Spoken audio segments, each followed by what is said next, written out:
Hello friends, मैं विकास कुमार आप सभी का स्वागत करता हूं my YouTube channel Mathura coaching centre में। तो दोस्तों आज हम देखने वाले हैं एसएससी जीडी एग्ज़ाम 2025 के दोस्तों टॉप 5 मैथ क्वेश्चन। ठीक है फ्रेंड्स, चलिए आज की क्लास स्टार्ट करते हैं बिना देरी के। तो जो हमारा पहला क्वेश्चन है वो देखिए स्क्रीन पर आ चुका है। क्वेश्चन नंबर 1 क्या कहना चाहता है देखिए।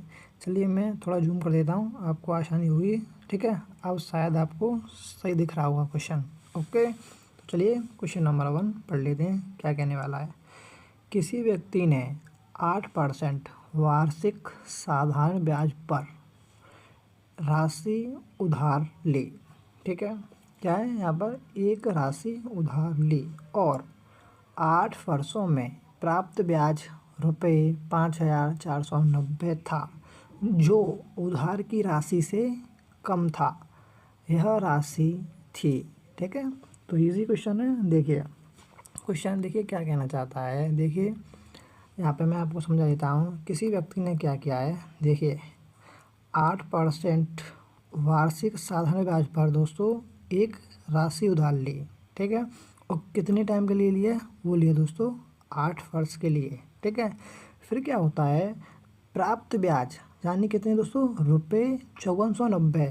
ठीक है, जो उधार दी गई राशि थी उससे ये कम है। ठीक है, तो यहाँ पर देखिए क्वेश्चन का कहने का मतलब ये है, जैसे कि अगर मैं आपको समझाने की कोशिश करूँ, जैसे देखिए मूलधन क्या होता है भाई, अपने आप में 100% होता है। ठीक है, मूलधन क्या होता है भाई, अपने आप में 100% होता है, ये तो आपको भी पता है। ओके, अब ये बताइए आप, मैंने आपको बताया है साधारण ब्याज क्या होती है। साधारण ब्याज होती है दोस्तों, क्या होती है, ये होती है आपका रेट इनटू टाइम। ठीक है, अब आप ये बताइए किसी राशि पे दोस्तों तुम्हें 8% वार्षिक दर है साधारण ब्याज की। ठीक है, और आपको 8 साल के लिए लिया है आपने पैसा, तो भाई आप कितना ब्याज दोगे, आप दोस्तों मूलधन का दोस्तों क्या दोगे, 64% दोगे। ठीक है, यानी कि दोस्तों साधारण ब्याज होती है R/T, तो 8 × 8 कितना हो जाएगा भाई, 64%। ठीक है, जो मुझे ब्याज मिलने वाला है वो दोस्तों मुझे मिलेगा ब्याज 64%। ठीक है, तो यहाँ क्वेश्चन आपको दोस्तों घुमा दिया है। ये देखिए यहाँ पर जो बोला है प्राप्त ब्याज रुपये 5490 था, जो उधार की राशि से कम था। ठीक है, तो इसका क्या मतलब है, यानी जो आपको मूलधन और दोस्तों साधारण ब्याज यानी 64% जो मिलता, उसका दोस्तों आपको अंतर दे रखा है। ठीक है, इसका अंतर कितना है भाई, 36, यानी आपको 36% की जो वैल्यू दे रखी है वो है भाई 5490। ठीक है, तो यहाँ से बस आपको उसने क्या पूछा, यह राशि थी, तो बस आपको दोस्तों 100% की वैल्यू यहाँ से निकालनी है, हमारा आंसर आ जाएगा। ठीक है, चलिए ऊपर कैलकुलेशन कर लेते हैं।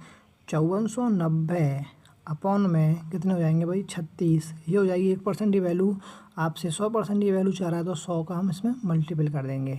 ठीक है, तो भाई देखिए हो सकता है ये क्वेश्चन शायद आपके समझ में ना आ रहा हो, तो भाई 1 से 2 बार देखना वीडियो, तो ईजिली आपके आंसर समझ में आ जाएगा। ओके भाई, तो इसकी आपको बस कैलकुलेशन करनी है, चलिए कर लेते हैं। तो 9 से कट जाएगा 9 चौक 36, और ये कट जाएगा 9 छिंग 54, और 9 एकम 9 यानी 610 बार। ठीक है, 4 से कितनी बार कट जाएगा भाई, ये कट जाएगा आपका 25 बार। जो हमारा जो आंसर आएगा फाइनल वो आ जाएगा भाई आपका 25 × 610। ठीक है, तो इसका आपको गुणा कर लेना है, हमारा आंसर आएगा। चलिए कर लेते हैं। जीरो तो 200 पीछे आनी है। ठीक है, तो 25 एकम 25, हासिल लगे 2, और 25 के 150, और 150 और 2 152। ठीक है, यानी हमारा जो आंसर होगा दोस्तों 15,250, यानी हमारा जो मूलधन रहा होगा यानी राशि रही होगी वो रही होगी दोस्तों हमारा option number B correct answer. Okay, तो चलिए क्वेश्चन नंबर 2 देख लेते हैं। क्वेश्चन नंबर 2 देखिए हमारा क्या कहने वाला है। देखिए स्क्रीन पर आ गया होगा, आपको दिख भी रहा होगा। चलिए पढ़ लेते हैं। एक राशि निश्चित ब्याज दर पर 3 वर्षों में रुपये 12,000 से रुपये 20,736 हो जाती है, जबकि ब्याज वार्षिक संयोजित होता है। चक्रवृद्धि ब्याज पर उसी दर से 2 वर्ष में वह राशि कितनी हो जाएगी। ठीक है, तो भाई ये भी देखिए बेसिक क्वेश्चन है। देखिए क्या है, क्या बोलता है क्वेश्चन, देखिए 3 वर्ष में भाई क्या होता है, देखिए आपको आप बने भाई 12,000 रुपये। ठीक है, आपके 3 वर्ष में दोस्तों किसी दर पर, देखिए यहाँ पर टाइम दे रखा है आपको 3 वर्ष और कोई दर रही होगी यहाँ पर, ठीक है। तो 12,000 रुपये भाई कितने हो जाते हैं आपके 3 साल में किसी दर से, वो हो जाते हैं भाई आपके 20,736। ओके, ये दोस्तों आपको मालूम है, जब दोस्तों दे रखा है उसने क्या दोस्तों, साल हैं आपके 3, ठीक है। तो आपके 12,000 रुपये कितने हो जाते हैं, 20,736, यानी 3 साल में। तो ये संख्या दोस्तों क्या होती है चक्रवृद्धि ब्याज में, ये संख्या किसी का ना किसी का दोस्तों क्या रही होंगी, क्यूब रही होंगी, ठीक है। तो क्यूब रही होंगी तो दोस्तों हमको निकालना है, ठीक है। तो चलिए निकाल लेते हैं। जैसे अगर यहाँ से मैं इसमें देखिए, मैं इसमें अगर इसको पहले भाई कैलकुलेशन कर लेते हैं, ठीक है। तो कैलकुलेशन करना, अगर मैं 12 से काट दूँ इसको तो कितने बार कट जाएगा भाई, 1,000 बार, ठीक है। तो अगर 12 से इसको मैं काटूंगा तो 12 एकम 12 या, तो यहाँ से आपके भाई कितने बच जाएंगे, 8 बच जाएंगे, और 12 सत्ते 84, ठीक है। तो यहाँ से भाई कट जाएगा आपका जी 1728 बार, ठीक है। तो भाई 3 साल का है, तो हमको ये बात ध्यान में रखनी है कि दोस्तों ये किसी का ना किसी नंबर्स का दोस्तों ये संख्या क्या रही होंगी, क्यूब रही होंगी। अब मैं भाई इजीली देख पा रहा हूँ, देखिए ये दोस्तों क्या होता है, ये दोस्तों 10 का क्यूब होता है, ठीक है। ये दोस्तों 12 का क्यूब होता है, ठीक है। तो यहाँ से आप तुम इजीली देख पाओगे। तो 10 से दोस्तों हमारा कितना हो गया, 12 हो रहा है, ठीक है। तो भाई हमें यहाँ से ब्याज कितनी मिल रही है, 10 रुपये पे भाई 2 रुपये ब्याज मिल रही है। तो भाई जो 2 है वो 10 का दोस्तों कितना परसेंट हो जाएगा, ये दोस्तों सीधा सीधा सा दिख रहा होगा आपको, 20% हो जाएगा, ठीक है। यानी जो दर रही होगी वो रही होगी भाई कितनी, यहाँ से आप देख सकते हो भाई 20%, ठीक है। तो उसने देखिए क्या पूछा है आपसे क्वेश्चन में, चक्रवृद्धि ब्याज पर उसी दर से 2 वर्ष में वह राशि कितनी हो जाएगी, ठीक है। तो उसने पूछा है चक्रवृद्धि ब्याज पर, और दर दोस्तों क्या है हमारी 20% ही है, ठीक है। और 2 वर्ष पर वो राशि कितनी हो जाएगी, ठीक है। यानी कहने का मतलब ये है, अब आपसे पूछना चाह रहा है दर आपकी दोस्तों 20% है, टाइम आपको दे रखा है भाई 2 साल, और यहाँ पर उसने क्या बोला है, देखिए उसने यहाँ पर पूछा है आपसे भाई चक्रवृद्धि ब्याज बताइए कितनी हो जाएगी, ठीक है। सॉरी चक्रवृद्धि ब्याज नहीं, राशि पूछी है, ठीक है। राशि कितनी हो जाएगी, जो आपकी दोस्तों हमारी राशि थी भाई कितनी, यहाँ पर दे रखी है 12,000 रुपये, ठीक है। अभी दोस्तों जो 12,000 हैं 20% वार्षिक दर से 2 साल में दोस्तों राशि कितनी हो जाएगी चक्रवृद्धि ब्याज पर, ठीक है ना। तो भाई इजीली निकाल लेंगे, कुछ भी नहीं है, अब तो इजीली क्वेश्चन हो चुका है। तो आप जो थे 20% की फ्रैक्शन क्या होती है, 20% की जो फ्रैक्शन होती है 1/5, ठीक है। इसका क्या मतलब है भाई, 5 से मिली भाई हमें कितनी होगी 1 साल में 6, 2 साल के लिए तो भाई कितना हो जाएगा, इसका स्क्वायर हो जाएगा हम 25 से हो जाएगा भाई 36, ठीक है। बट अगर हम देखें दोस्तों हमारा जो मूलधन है वो 25 है, बट दोस्तों क्वेश्चन में कितना है 12,000, तो ये दोस्तों क्या गुना है ये आपको यहाँ से निकालना होगा, ठीक है। तो ये 12 है, ठीक है। तो भाई आपको कैलकुलेशन आनी चाहिए। अगर मैं 12,000 को अगर कुछ इस प्रकार से ले सकता हूँ, ठीक है, 100 × 100, तो भाई यहाँ से क्या हो जाएगा, मैं अगर इसको देखूँगा कितना मल्टीपल, तो ये हो जाएगा भाई 25 चौका 100, 12 चौक 48, यानी कि ये दोस्तों यहाँ से कितना है 480 गुना है, ठीक है। यानी जो हमारा जो मिश्र धन है यानी ये वाला 36, ये भी दोस्तों क्या रहा होगा 480 गुना रहा होगा, ठीक है। तो यहाँ पर देखिए हम कर लेते हैं, देखिए यहाँ स्पेस नहीं है, ठीक है भाई। तो चलिए यहीं पर लिख देता हूँ मैं, देखिए थोड़ा इरेज कर लेता हूँ, ठीक है। इसको यहाँ पर लिख दूँगा मैं, तो कितना हो जाएगा भाई, यहाँ से लिख दूँगा मैं, तो 36 × 480, ये भी भाई कितने हो जाएंगे, ये हो जाएंगे आपके भाई 17,280, ठीक है, जैसा कि हमारा ऑप्शन नंबर ए दे रखा है, ठीक है भाई। तो चलिए नेक्स्ट क्वेश्चन ले लेते हैं, क्वेश्चन नंबर 3। क्वेश्चन नंबर 3 देखिए क्या कहने वाला है, देखिए एक घन के सबसे लंबे विकर्ण की लंबाई 7√3 सेंटीमीटर है, ठीक है। इसका आयतन ज्ञात कीजिए, ठीक है।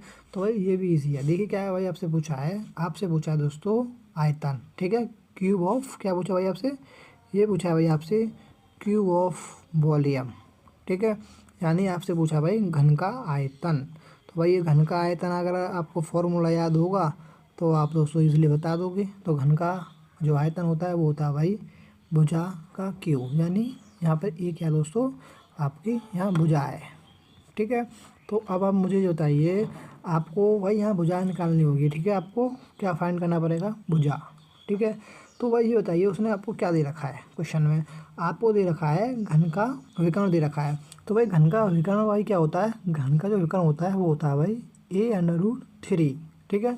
और इसकी वैल्यू आपको दे रखी है भाई क्वेश्चन में 7√3, ठीक है। तो इस √3 से ये √3 कट जाएगा, तो a कितना हो जाएगा 7, यानी भुजा की वैल्यू आ गई यहाँ पर भाई 7, ठीक है। और देखिए इसका जो आयतन होता है वो क्या होता है, भुजा का क्यू। तो अगर भुजा का मैं क्यू कर दूंगा तो भाई कितना हो जाएगा, ये हो जाएगा आपका 343, यानी 343। Option number C correct answer. तो चलिए नेक्स्ट क्वेश्चन देख लेते हैं क्या कहने वाला है। देखिए 400 और 700 के बीच ऐसी कितनी संख्याएं हैं जो 5, 6 और 7 से विभाज्य हैं, ठीक है। तो आप मुझे ये बताइए, आपसे पूछा है भाई 400 और 700 के बीच ऐसी कितनी संख्याएं हैं जो दोस्तों 5, 6 और 7 से विभाज्य हैं। तो सीधी सी बात है, कोई भी संख्या अगर उसे 5 और 6 से अगर हमें और 7 से विभाज्य करनी है तो वो दोस्तों जो संख्या रही होगी वो क्या रही होगी दोस्तों, इनका एलसीएम रही होगी, ठीक है ना। समझ पा रहे हो या नहीं भाई। अगर मैं बोलूँ कोई भी संख्या अगर 5 और 6 और 7 से डिवाइड है तो वो दोस्तों संख्या क्या रही होंगी दोस्तों, एलसीएम रही होंगी। तो दोस्तों इनको हम एलसीएम निकालेंगे तो क्या हो जाएगा, इनका एलसीएम हो जाएगा दोस्तों तीनों संख्याओं का 210, ठीक है।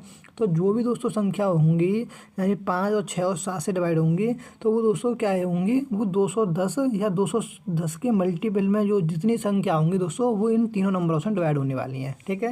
यानी मेरे कहने का मतलब ये, यानी 210 भी डिवाइड होगी और 210 का मल्टीपल क्या हो सकता है, 420 हो सकता है, फिर 630 हो जाएगा, ठीक है। और यहाँ से कितना हो जाएगा, 21 चौक 84 यानी 840, ठीक है।